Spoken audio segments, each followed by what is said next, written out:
Halo teman-teman, wah ketemu lagi ya di Renungan Youth for Christ. Senang sekali nih ketemu dengan teman-teman. Dan hari ini teman-teman, kita merenungkan suatu tema yang sangat menarik. Penasaran nih pasti nih. Tapi tunggu dulu, sebelum mendengarkan firman Tuhan, kita berdoa. Mari kita berdoa.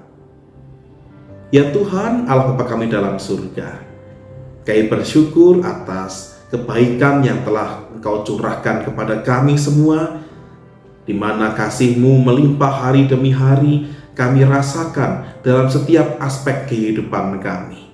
Dan kini kami rindu untuk merespon kasih-Mu itu dengan terus-menerus belajar firman Tuhan. Maka berkatilah perenungan kami pada hari ini, berikan kami hikmat untuk mengerti dan juga melakukan firman itu. Dalam nama Tuhan Yesus Kristus kami sambut sabda-Mu. Amin. Teman-teman, hari ini kita mau belajar mengenai kerajaan Allah. Lebih tepatnya tema kita anggota kerajaan Allah. Wah, ini selalu hal yang menarik loh teman-teman. Anggota kerajaan Allah. Dan kita akan mendasarinya dengan Injil Lukas 18 ayat 15 sampai 17. Lukas 18 ayat 15 sampai 17. Teman-teman baca sendiri di rumah ya. Saya akan kutipkan satu ayat yang berbunyi demikian dari ayat 17. Aku berkata kepadamu, sesungguhnya barang siapa tidak menyambut kerajaan Allah seperti seorang anak kecil, ia tidak akan masuk ke dalamnya. Saudara-saudara, saya Yosua Agung Nugroho Hadi Wisodo, Pendeta GKI dengan basis Jemaat GKI Pekalongan.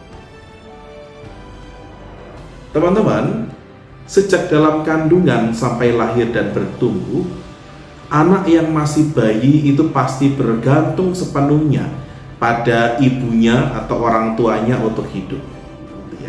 Bukan hanya ibu tentu ya, peran ayah juga penting dalam tumbuh kembang anak. Orang tua adalah faktor utama yang paling berpengaruh dalam pertumbuhan anak. Maka kita bisa melihat apapun orang tua lakukan agar sang anak ini bisa bertumbuh dengan sehat dan kuat. Nah, menarik bukan bahwa dalam bacaan kita hari ini Lukas 18 ayat 15 sampai 17 mengisahkan adanya anak kecil yang dibawa kepada Tuhan Yesus di tengah-tengah pada saat Tuhan Yesus sedang mengajar para muridnya. Nah, anak kecil yang dimaksud ini kemungkinan adalah anak-anak yang masih menyusu atau balita. Dalam bahasa Yunaninya brevos. Nah, anak-anak yang masih kecil atau balita ini dibawa kepada Yesus dengan tujuan agar Yesus boleh menyapa mereka, menyentuh, memeluk mereka, dan memberkati mereka, anak-anak kecil itu. Namun seperti kita tahu, wah ada yang protes nih, yaitu para murid. Mereka nggak setuju kalau anak-anak ini mengganggu Tuhan Yesus. Nah, kemudian kita bisa lihat bukan, Tuhan Yesus rupanya malah mengkoreksi para muridnya. Tuhan menegur sikap para murid dan justru menerima anak-anak itu dengan sukacita dan tangan yang lebar. Karena anak-anak itulah justru yang dipakai itu Tuhan Yesus untuk menjelaskan siapakah yang layak disebut anggota kerajaan Allah. Nah teman-teman, sebenarnya dalam bahasa Yunani, kata brevos yang merujuk pada balita atau anak yang masih menyusu itu juga menunjuk pada sebuah kualitas yang dimiliki oleh balita, yaitu sebuah ketulusan hati, kemauan untuk melekat kepada orang tuanya, sangat bergantung pada orang yang memeliharanya. Maka seorang balita tidak mungkin membangkang pada orang tua, karena balita sangat butuh kehadiran orang tua, bahkan ia ingin melekat terus pada orang tuanya sepenuhnya agar ia bisa hidup. Nah saudara-saudara, maka bila kita kaitkan dua hal ini, kita menemukan sebuah implikasi. Tuhan sedang mengajarkan bahwa untuk menjadi anggota keluarga Allah dibutuhkan sebuah kualitas seperti anak kecil yang masih menyusu itu. Sebuah hati yang mau merendah, sebuah hati yang dipenuhi dengan ketulusan dan kerinduan untuk melekat dan bergantung sepenuhnya kepada Tuhan sang pemilik kehidupan. Teman-teman yang terkasih, tanpa sadar sering loh kita ini hidup seolah-olah menunjukkan sikap bahwa saya sudah layak untuk jadi anggota kerajaan Allah. Saya sudah pantas jadi pengikut Tuhan Yesus. Hati-hatilah saudara-saudara.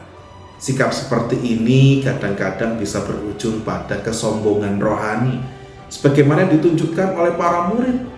Mereka merasa merekalah yang paling layak untuk disebut anggota kerajaan Allah, dan mereka justru meminggirkan anak-anak kecil yang tidak berdaya itu.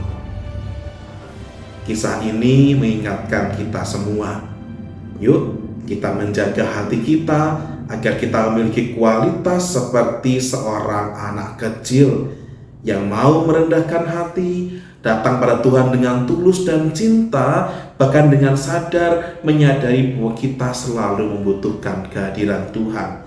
Kita menggantungkan hidup kita sepenuhnya pada Allah, dan dengan demikian kamu dan aku bisa disebut anggota kerajaan Allah. Amin. Mari kita bersama-sama berdoa. Bapa yang baik, kami bersyukur karena Engkau telah memberikan kami sebuah anugerah yang luar biasa, di mana Engkau mengangkat kami untuk menjadi anak-anak-Mu. Engkau menerima kami dalam kerajaan-Mu sebagai anggota kerajaan Allah. Walaupun kami sebenarnya tidak layak, tapi Engkau dengan belas kasih-Mu boleh memberikan kami anugerah yang besar itu. Maka izinkan kami dan mampukan kami untuk terus belajar untuk menjadi anggota keluarga Allah yang baik, yaitu di mana kami dimampukan untuk memiliki hati yang tulus seperti seorang anak kecil, hati yang terus selalu rindu untuk melekat kepada Engkau Allah Bapa kami, hati yang menyadari dan terus bergantung pada pertolongan dan anugerah Tuhan. Tolong kami ya Bapa, karena kami tidak mau untuk menjadi sombong rohani. Terima kasih Tuhan Yesus Kristus, kami serahkan kehidupan kami hari ini sepenuhnya di dalam nama-Mu saja. Kami berdoa. Amin.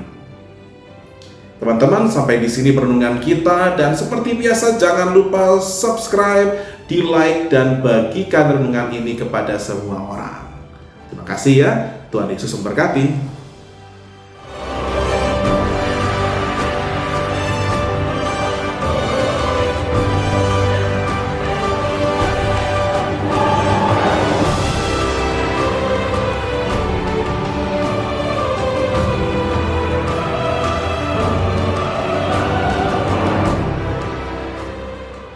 Sahabat, mari dukung pelayanan dan pekabaran Injil melalui YKB dengan membagikan link acara ini kepada sebanyak mungkin orang.